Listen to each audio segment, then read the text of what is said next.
This is your Bible Geeks Daily Download, a very un-Thanksgiving. I once heard someone say, "No one wakes up in the morning saying, I want to be as miserable as I can today."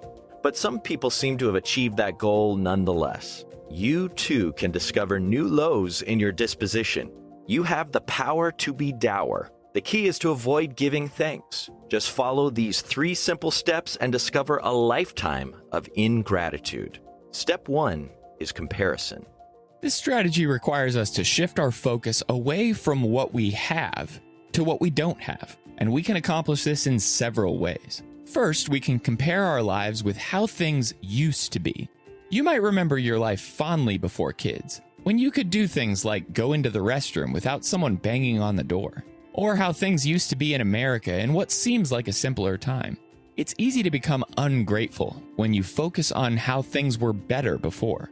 The Israelites frustrated the Lord to no end with this. After God delivered them from slavery, they remembered the fish they ate in Egypt at no cost. Also the cucumbers, melons, leeks, and onions from Numbers 11 verse 5.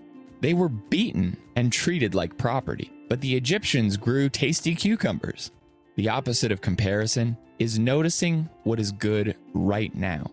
We can also compare ourselves with other people. The Israelites were often more interested in what the other nations had than God's goodwill for them. When we get caught up in other people's stuff, their homes, cars, clothes, jobs, degrees, looks, kids, we start to ignore what God has given us, to focus on things He has not given us. It's a fine way to become ungrateful. Step 2 is self-absorption.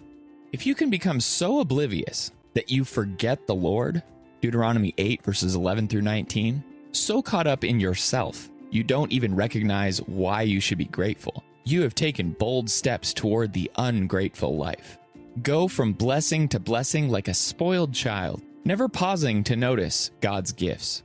Paul describes these individuals as lovers of self, lovers of money, proud, arrogant, abusive, disobedient to their parents, ungrateful, unholy, heartless, unappeasable.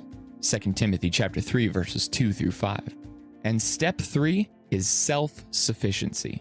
Though we depend on God for everything, you can master the illusion of self-sufficiency.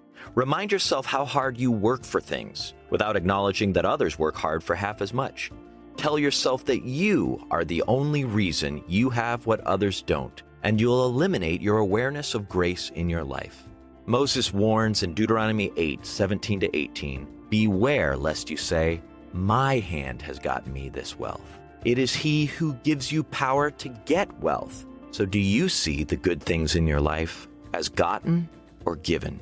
Have you achieved, perhaps without even trying, a life of ingratitude? The alternative is awareness, appreciation, and acknowledgement of our blessings, giving thanks daily to the giver of all good things. Thanks for tuning in, and may the Lord bless you and keep you today. Shalom.